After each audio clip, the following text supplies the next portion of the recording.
तो 2005 में उनकी डेथ हो गई। उसके पहले उन्होंने कोशिश की थी माउंट एवरेस्ट चढ़ने की, कुछ नेचर की वजह से कुछ प्रॉब्लम आई और 4th कैंप से उनको वापस आना पड़ा। मैंने कहा कि मैं इनका ये काम पूरा करूँगा। फिर माइंड में आया कि नहीं, ये जो डेथ्स हुई हैं मैं इनको बेकार नहीं जाने दूंगा। उसके लिए फिर प्रोसेस की जरूरत पड़ेगी। करते कैसे, मुझे तो पता नहीं जब माउंटेनिंग क्या होती है, तो करते कैसे। मैंने उनको पूछा क्लब वालों को, अपने भाई कैसे होता है। वो कहते हैं जी उत्तराकाशी में एक नेहरू इंस्टीट्यूट ऑफ माउंटेनिंग नाम का एक इंस्टीट्यूट है जो स्टेट और सेंटर की एड से चलता है, वहाँ पे ट्रेनिंग होती है। मैंने कहा प्रोसेस क्या है, उन्होंने मुझे प्रोसेस बताया। मैंने एप्लीकेशन भेजी, NIM कहते हैं उसको हम शॉर्ट में, उन्होंने एक्सेप्ट कर ली। उसके बाद मेरा 28 दिन की फर्स्ट ट्रेनिंग हुई, basic mountaineering course. Basic mountaineering course के लिए कोई योग्यता भी है, कोई क्वालिफिकेशन चाहिए? उस कोर्स के लिए नहीं, ओनली उस कोर्स के लिए चाहिए आपकी 35 तक, 18 to 35 की एज होनी चाहिए। ठीक है। आप फिजिकली फिट होने चाहिए, वो मेडिकल वगैरह सारा कुछ ले लेते हैं, ये उसकी मेन है, अदरवाइज कुछ नहीं है जी। इसके अलावा तो वो मैंने कोर्स किया। और वो कोर्स जो था उसके अंदर आपने आइस में कैसे चलना है, पहाड़ों पे कैसे चलना है, अगर बोल्डर्स आ गए, बोल्डर्स मीन्स बड़े बड़े पत्थर आ गए, उनको आपने कैसे क्रॉस करना है, इनके पानी में से कहीं निकलना है, दरिया क्रॉस करना, उसको कैसे क्रॉस करना है, इस टाइप की वो ट्रेनिंग देते हैं। स्नोफॉल हो रही है उसमें से कैसे निकले, ये सभी की वहाँ पे ट्रेनिंग होती है। ठीक। तो ये ट्रेनिंग मैंने वहाँ से कितने ये 4 वीक्स की 4 वीक्स की ट्रेनिंग 4 वीक की ट्रेनिंग थी। और कितना खर्च आता है इसके अंदर? उस टाइम मैंने 7,000 भरा था, पर एक्चुअली खर्चा आता है 50 से 60,000। मैंने आपको बोला कि वो सेंट्रल गवर्नमेंट और स्टेट गवर्नमेंट देती है, एक्चुअली वो एड्स है, एड देते हैं उनको, इसलिए वो हमें सस्ता पड़ जाता है। ठीक है। उसके बाद जो ये कोर्स अगर हम A ग्रेड से कर लेते हैं, इसमें भी ग्रेडेशन है A B C, उसके बाद हम एडवांस कोर्स भी कर सकते हैं, इसमें एडवांस भी है। ठीक है। अगर आप एडवांस कोर्स करते लेते हो तो आप गवर्नमेंट ऑफ इंडिया की तरफ से आप सर्टिफाइड हो जाते हो कि आप ये जो ट्रैकिंग की बात हम कर रहे हैं, कोई भी ट्रैकिंग ग्रुप, माउंटेनिंग ग्रुप लेके जा सकते हो, गवर्नमेंट की तरफ से एलिजिबल हो गए।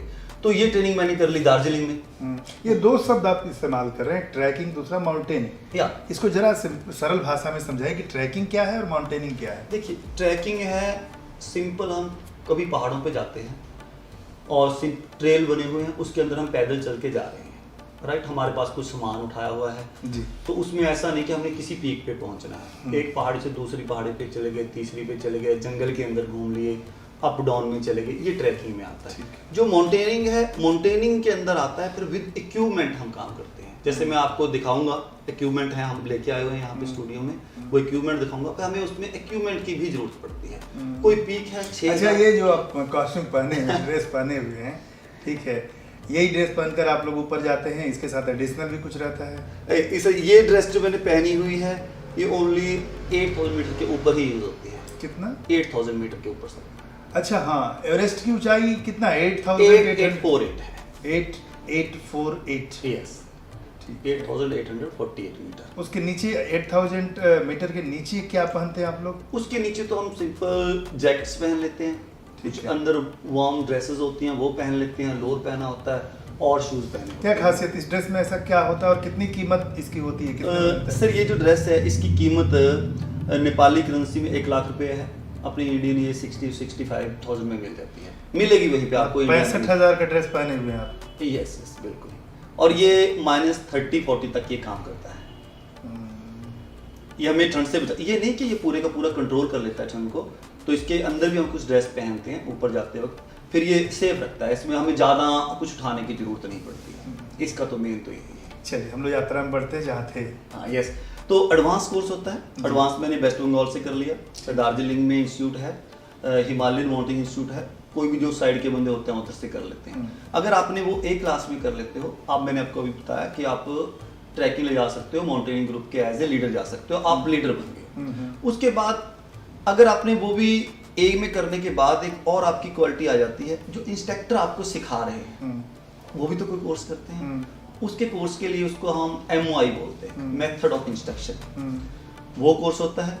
वो मैंने कर लिया, इधर पहलगाम में गया मैं, वहाँ पे जिम नाम से है JNK के अंदर, वो मैंने कर लिया कि मुझे तो इंस्ट्रक्टर का कोर्स भी करना है, कल को किसी को मैं सिखाऊंगा, कहीं भी जाऊंगा, वो मैंने किया। फिर एक इसमें और आता है माउंटेनिंग के अंदर, मोस्टली 4 कोर्स हैं। फोर्थ होता है सर्च एंड रेस्क्यू, और कई लोग हमारे गुम हो गए हैं, उनको सर्च करना है, वहाँ से उठा के भी लाना है। और माउंटेनिंग का सबसे टफेस्ट कोर्स माना जाता है, वही बंदा कर सकता है जिसने एडवांस में A ग्रेड लिया हो, फर्स्ट डिवीजन में जो आया हो। उसमें क्या होता है, मान लो मेरा वेट है 72 kg मेरा वेट है, मेरे साथ आप लोग 4 ग्रुप में हो, आप कहीं नीचे पहाड़ी के नीचे गिर गए, आपकी टांग टूट गई, बांह टूट गई, तो आप चल नहीं सकते हो। मैंने आपको उठा के लाना है, कंधे पे उठाऊंगा, रोप के ऊपर चढ़ूंगा भी आपको उठा के। और ऐसा इसके ऑपोजिट में होता है, अगर हम ऊपर पहाड़ी पे हैं, ऊपर कोई ऐसी प्रॉब्लम हो गई, कोई बीमार हो गया, कुछ हो गया, कोई फ्रैक्चर कभी भी हो सकता है, वहां पे 1 मिनट लगता है होने में, आपने ऊपर से नीचे उतरना है। तो ये कोर्स भी मैंने किया, सर्च एंड रेस्क्यू, बिल्कुल हटके था, पर मैं चाहता था कि जो इसमें एडवेंचर्स है सब कर डालो, इसमें कुछ हो। एक बात बताइए, जैसे आपने समुंदर की बात की कि वहाँ आप साइकिलिंग कर रहे थे, तो वहाँ ग्रुप में जाना होता था। Yes. तो माउंटेनिंग में भी क्या ग्रुप में ही जाना होता है या अकेले भी जा सकते हैं? माउंटेनिंग में मोस्टली ग्रुप में ही जाते हैं, बट अकेले भी जा सकते हैं। उसकी एक स्पेशल ट्रेनिंग होती है, उसको हम अल्पाइन बोलते हैं, जो अल्पाइन की ट्रेनिंग होती है, अल्पाइन एंड लीडरशिप, वो मैंने एक एक्स्ट्रा की उसमें स्पेशलाइजेशन लेने के लिए। वो मैंने मनाली का इंस्टीट्यूट है हमारा, मैंने उससे जितनी पढ़ाई थी सब आपने कर ली। मैंने उसमें कुछ छोड़ा नहीं है, कल को कुछ रहे ना दोबारा ट्रेनिंग नहीं करनी पड़े। थ्योरी हो गई, अब हम प्रैक्टिकल में चलते हैं। कैसे आगे बढ़े, वहाँ चढ़ना कब शुरू किया और क्या क्या आपने रिकॉर्ड बनाया? ये मनोज जी, मैं 2015 से इसमें लग गया।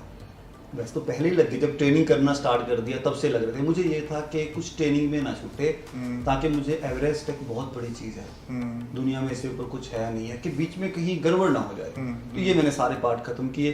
15 में फिर मैंने सारे स्टार्ट किया, डिपार्टमेंट में मैंने प्रोसेस स्टार्ट कर दिया कि मुझे माउंट एवरेस्ट जाना है, और ऐसे करके आप मुझे लीव भी दीजिए और ये 25 लाख भी दीजिए। सर, 2 चीज़ बताइए। एक, जो माउंट एवरेस्ट पर जाना होता है, कितना समय लगता है उसमें पूरी प्रक्रिया में, और कितना खर्च आता है?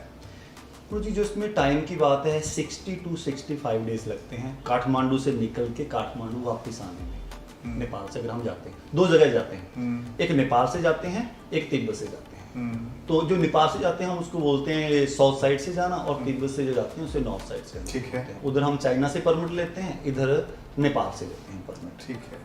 तो और 25 लाख मिनिमम खर्चा है, 25 लाख रुपए, जिसके अंदर 5 लाख आपका इक्विपमेंट्स एंड ड्रेसेस का जाता है, और 20 लाख अदर खर्चे हैं। नेपाल गवर्नमेंट का हो गया, कि आपके साथ शेरपा जाता है उसका हो गया, और उनका थोड़ा बहुत खाने का अरेंजमेंट होता है उसका हो गया।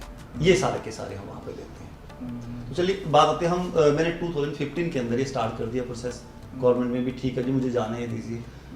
अब पहले कोई गया नहीं है, फाइलें नहीं थी ऐसी, कैसे प्रोसेस क्या चलना है। मैंने उसमें बहुत मेहनत की। ये समझो मुझे लगा कि मैं एक एवरेस्ट तो यहीं पे चढ़ रहा हूँ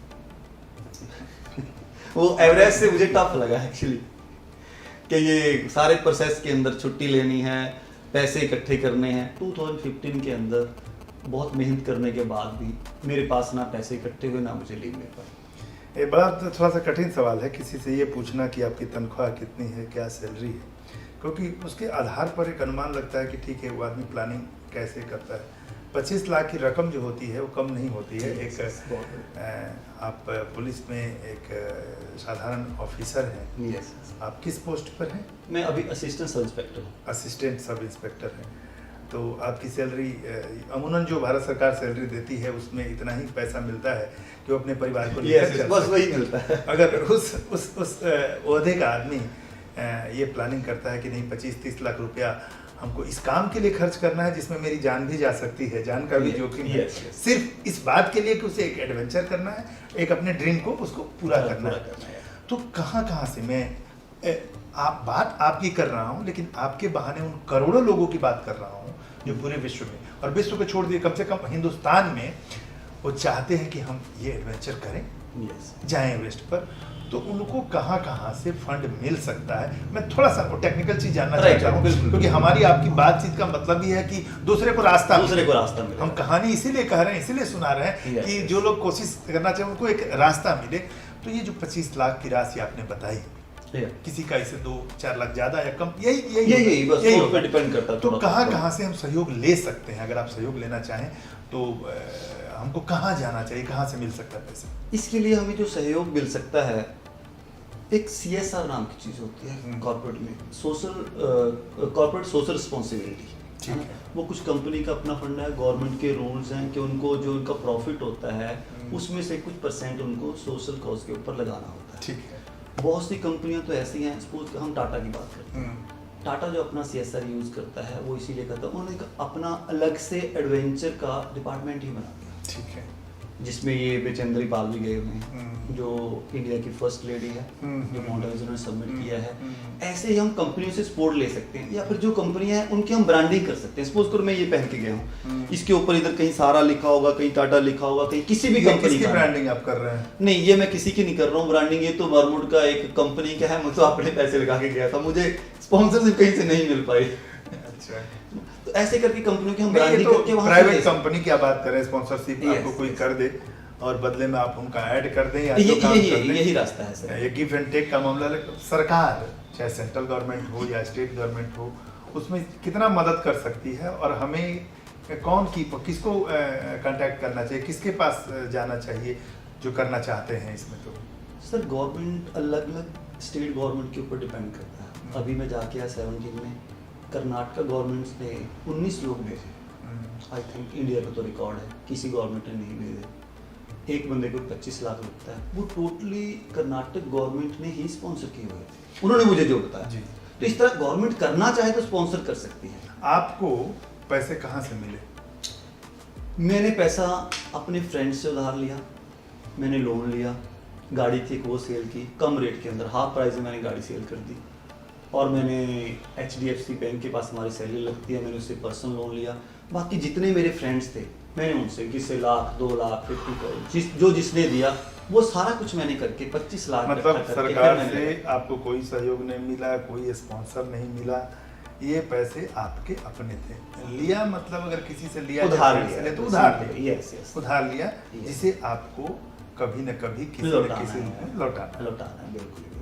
मैं उसी पे बात पे आ रहा था, अपने बीच में ये बात थी कि कैसे कैसे फंड होते हैं। 15 में मैंने ट्राई की, नहीं कहीं से कुछ मिला। 16 में मैंने ट्राई की, पूरी सारे का सारा प्रोसेस गवर्नमेंट से मिल जाए, डिपार्टमेंट से मिल जाए, मुझे ये नहीं मिल पाया। हाँ 16 में मुझे लीव मिल गई थी, तो मुझे चलो जब मैं जा ही रहा, पैसे नहीं तो लीव का क्या करूँगा। 17 की आपको बड़ी इंटरेस्टिंग बात बताता हूँ। ऐसे मैं घर पे बैठा हूँ, फरवरी का महीना है, फरवरी महीने तक हमने वहाँ पे ना नेपाल गवर्नमेंट को पैसे डिपॉजिट कराने होते हैं 50% समथिंग। 25 लाख है तो आपने 10 से 15 लाख आप डिपॉजिट कराओगे, फिर अब आपको परमिट देते हैं, उसका की टाइम पीरियड है। घर पे बैठा हूँ और मैं देख रहा हूँ कि यार ये तो ड्रीम पूरा नहीं होने वाला, आपके पैसे नहीं, अकाउंट में कुछ नहीं, 10-15 हज़ार रुपये पड़े। वही बात जो आपने करके हटो कि सैलरी पर्सन के पास क्या होगा। बड़ी निराशा थी, बहुत तंग था, क्या करूँ। बैठ के माइंड में आया, मैंने सोचा कि यार तेरे पास क्या है जो तुम कर सकते हो। घर बेचने की मैंने कोशिश की एक बार, मैं सच आपको बताऊँ कि मैं इसके ऊपर लोन लेके चला गया, तो मुझे घर पे लोन नहीं मिला, कोई प्रॉब्लम हो गई। बैंक वालों के 100 काम होते हैं कि ऐसा है वैसा है, नहीं मिला। तो चलो वहाँ बैठा, निराश था। अचानक भगवान की तरफ से आइडिया आया, अपना आना होता तो मेरे 15-16 में भी आ जाता, अगर मेरे अपनी तरफ से आना था। उसने कहा कि नहीं ये जेन्युइन जाना चाहता है, इसकी इच्छा है। मैंने सोचा मुझे बैंक क्या देगा। बैंक को मैंने कॉल किया, ये मेरा सैलरी अकाउंट है, मुझे आप बताओ कितने पैसे दे सकते हो पर्सनल लोन। बैंक ने कहा जी आपका, हमारे पास सारा गवर्नमेंट का उनके पास रहता है, कहते जी आपको 5 लाख दे सकते हैं पर्सनल लोन, सबसे ज़्यादा इंटरेस्ट लगता है उसको। मैंने पेज पे लिखा 5 लाख। गाड़ी थी मेरे पास, एक पुरानी सी गाड़ी थी, 3 लाख रुपए उसकी कीमत थी। मैंने कहा अगर मैं इसको मार्केट में अभी सेल कर दूं तो 2 में तो कोई ले ही लेगा ना, क्योंकि टाइम नहीं था मेरे पास। फरवरी और अप्रैल में जाना होता है, अप्रैल और जून के बीच में वापस आते हैं, सिर्फ साल में एक ही टाइम होता है जाने का। मैंने कहा चलो ये 2 लाख ही हो गए, मेरे पास 7 लाख हो गए। मैंने घर पे कॉल किया कि मुझे पैसे चाहिए।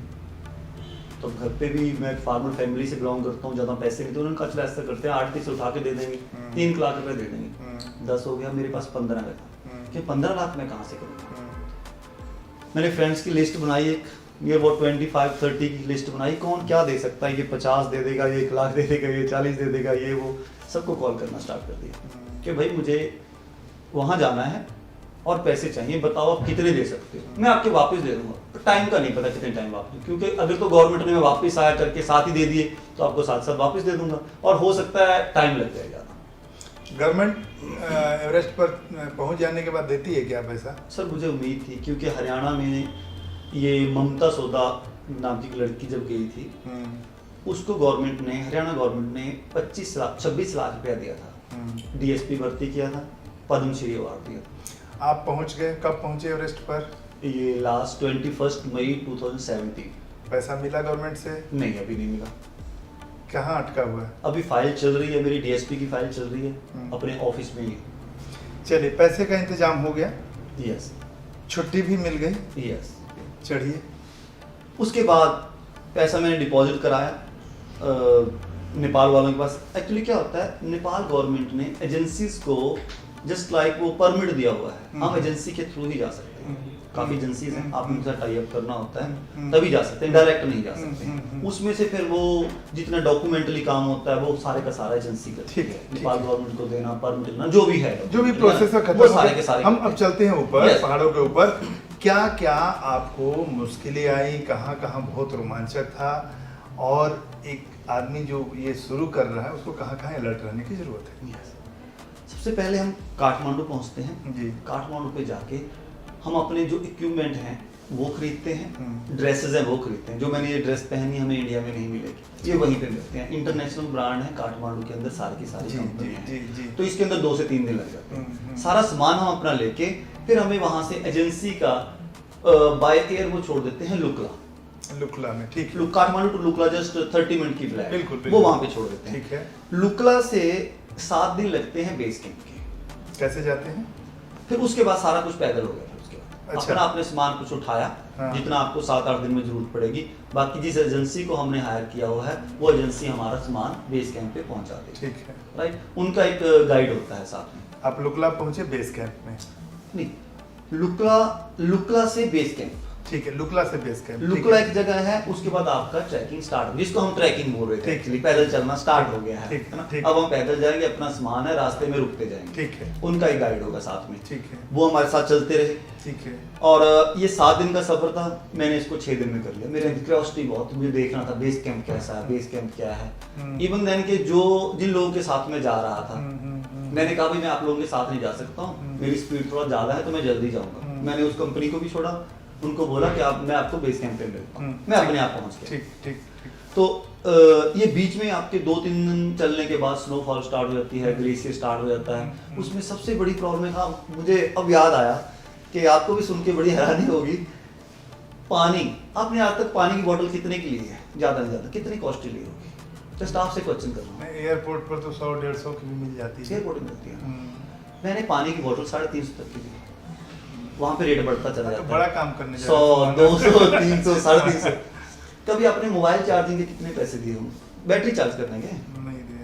150 से 200 रुपया बैटरी चार्ज करने का देना पड़ता है। कहीं होटल में जाके लगाओगे वो कहेगा जी 150 रुपया लगना है, 200 लगना है, या फिर 1 आवर के 100 रुपये लगेंगे जी। मुझे वो बड़ा अजीब लगा, अच्छा ऐसा भी होता है। चलो खैर, ये तो पता लग गया आपने पानी पीना है, जाना भी है। उसके बाद आगे चलते गए, एक दिन चलते हैं, थोड़ा आगे रेस्ट कर ली, फिर 10 से 15 किलोमीटर चले, वही 7 दिन का जो सफर है। और एक मुझे और बड़ा अजीब लगा, मैं यहाँ पे टूथब्रश और पेस्ट भूल गया, करना तो है। मैंने उसको पूछा, ये जो सिंपल आता है अपना डाबर का आता है यहाँ 10 रुपीज का, इतना का आता है ना। मैंने पूछा कितने, कहते 200। उसने स्लिप लगाई तो 200। मुझे बड़ी हैरानी हुई, 200? हाँ जी। ब्रश पूछा कितने का है, 15 वाला ब्रश। कितना पैसा कैरी करके ले जाते हैं आप लोग साथ में अगर जा रहे हैं तो? मोस्टली पैसा दे दिया जाता है एजेंसी को, हम अपने साथ 60-70 हज़ार रुपये लेके चलते हैं। तो ये परचेज सब एजेंसी करती है, आप अपने पॉकेट से? एजेंसी ही करती है?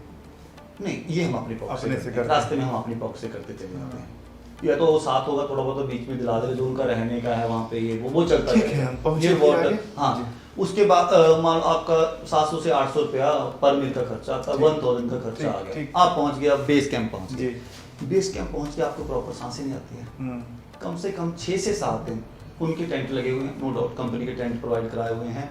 वहाँ पे किचन टेंट भी है, आपके रहने के लिए अलग टेंट है। आपको सिंगल टेंट दे दिया जाएगा, आपने वहाँ रहना स्टार्ट किया। ठीक है। 6-7 दिन में हम खाना खाते हैं, सो जाते हैं, खाना खाते हैं, फिर अंदर आते हैं, कई बार बाहर बैठे रहते हैं। उसमें क्या है, एक्लेमेटेशन करते हैं, हमारी ब्रीथ सिस्टम, जैसे अब हम बैठ के बात कर रहे हैं, जब हम ऐसे बात करने के काबिल हो जाते हैं कि हाँ ये अब नॉर्मल हो गए, बॉडी इस एटमॉस्फेयर को अडॉप्ट कर लिया, क्योंकि वो 17,600 फीट पे है। कुछ लोग गए नहीं होते हमारे वहाँ पे। कल उसके बाद फिर चलती आगे ट्रेन, इक्विपमेंट लेके ग्लेशियर पे जाते हैं, और वहां से नजर आता रहता है रास्ता के ये रास्ते से जा रहे हैं, कोई रात को निकल रहा है बंदा, थोड़ा ट्रेनिंग करने के लिए जाते हैं, कोई आ रहा है, अजीब सा लगता रहता है वहाँ पे। और उससे भी सबसे बड़ा वहाँ रिस्की क्या लगता है, जैसे 2015 के अंदर एवलांच आया था और नियर अबाउट 25 लोग मारे गए थे बेस कैंप के ऊपर। अब रात को वहाँ पे हर रोज एवलांच आता है, हम पहले तो देखते थे आवाजें सी आ रही हैं, हमें लगा कोई जानवर है बाहर, एकदम डर जाते थे। रात को जिग खोल के देखते थे कि कुछ है तो नहीं बाहर या कुछ नहीं। एक दिन देखा, 2 दिन देखा, फिर मन में डिसाइड कर लिया, जब आप यहाँ से भाग ही नहीं सकते हो, मरना ही है, तो रात को जिप खोल के क्या देखना है, सो जाओ, सुबह उठे तो देखेंगे, फिर नेक्स्ट सोचेंगे। तो बस ये तो 3-4 दिन के बाद हमारी ये रूटीन बन गई, है ना। फिर चलो वो ट्रेनिंग वाला काम स्टार्ट हो। ट्रेनिंग क्या, वो रिफ्रेश कराते हैं, मोस्टली वहाँ ट्रेनिंग वाले लोग ही रहते हैं। थोड़ा रिफ्रेश कराया उन्होंने कि ऐसे करके आप ऐसे जाओ, ये रोक करके ये करोगे, वो थोड़ा सा अपनी वो फॉर्मेलिटी टाइप कराते हैं, वो करा दिया। फिर उसमें सबसे बड़ा रोल आता है एक्लाइमेटेशन का। आपको 4 कैंप है वहाँ पे। बेस कैंप पे आप आ गए, camp 1, 2, 3, 4, 4th camp is last, ठीक है। फिर वो आपको ले जाना स्टार्ट करते हैं थोड़े दिनों के बाद कि आपको फर्स्ट कैंप लेके जाना है। फर्स्ट कैंप लेके जाएंगे, वहाँ से वापस ले आएंगे। एक माउंटेनिंग का रूल होता है कि जो काम आपने करना है हाई पे करना है और लो लेवल पे सोना है, ये मैं ट्रेनिंग में सिखाया जाता है ताकि आपकी बॉडी फिट रहे। उसके बाद फिर सेकंड पे लेके जाएंगे, वापस ले आएंगे, थर्ड पे लेके जाएंगे, वापस ले आएंगे, ऐसा करते रहते हैं। उसके बीच में शेड्यूल चलता रहता है। फिर जब हम नीचे रेस्ट कर रहे होते हैं बेस कैंप में, फिर हम अपने आप से ये एक्लाइमेशन करते हैं। कोई साथ में पहाड़ी है, जैसे वहाँ पे काला पत्थर नाम से पहाड़ी है, बड़ी फेमस है। जितने भी लोग बेस कैंप तक जाते हैं, बेस कैंप पे तक भी लोग जाते हैं, 1 लाख रुपया उनको उनका लगता है, ट्रैकिंग के लिए जाते हैं, वो सभी काला पत्थर जाते हैं। तो हम ऊपर गए, नीचे, ये प्रोसेस 40 डेज चलता है। ठीक है। फिर बेस कैंप, और बेस कैंप में आपको बताऊँ वहाँ पे अब इतनी वहाँ पे गंदगी है कि लोग बीमार होते हैं, कफ हो जाती है वहाँ पे, उसको खुम्बू कब बोलते हैं वो। फिर नीचे भी आना पड़ता है। मैं खुद बीमार हो गया वहाँ पे, 7-8 दिन मैं नीचे लगा। जो हम यहाँ पे फीवर से डर जाते हैं ना, 100-102 हो गया, मेरे को 104 फीवर था। अकेला बंदा नीचे 2 दिन कंटिन्यूशन में चलता रहा, नीचे आके अपने आप को काठमांडू और बेस कैंप के बीच में आके समझो, जहाँ पे थोड़ा ये हाई एल्टीट्यूड कम हो जाता है ना, लोअर लेवल के ऊपर आए, मेडिसिन खाई, बहुत कुछ सेट हो गई। 7 दिन के बाद मैं समझ गया कि जहाँ से आप नेपाल में शुरू करते हैं वहाँ से लेके बेस कैंप तक भी बहुत मुश्किलें हैं, जहाँ पर लूटे जाते भी हैं, आप पानी के बोतल में लूटे जाते हैं, और टूथब्रश और पेस्ट में लूटे जाते हैं। उसके बाद बेस कैंप में भी मुश्किलें हैं, तबीयत खराब हो जाती है, वहाँ सुविधाएं नहीं हैं। चूँकि हमारा समय हमारे पास कम है तो हम बहुत, लेकिन इशारे से आपने बहुत बात की। अब बेस कैंप से बिल्कुल चोटी तक चलते हैं। हमको थोड़ा सा ये बताइए कि बेस कैंप से चोटी तक जाने में क्या क्या खतरा है, क्या क्या आपको कहाँ कहाँ पर आपको अलर्ट होना है, क्या क्या आपको प्रिकॉशन लेना है, और कैसे आगे बढ़ते हैं। तो कैसा लगा आपको ये इंटरव्यू, हमें कमेंट सेक्शन में ज़रूर बताएं, और इस वीडियो को लाइक करें, शेयर करें, कमेंट करें और सब्सक्राइब करें हमारे चैनल।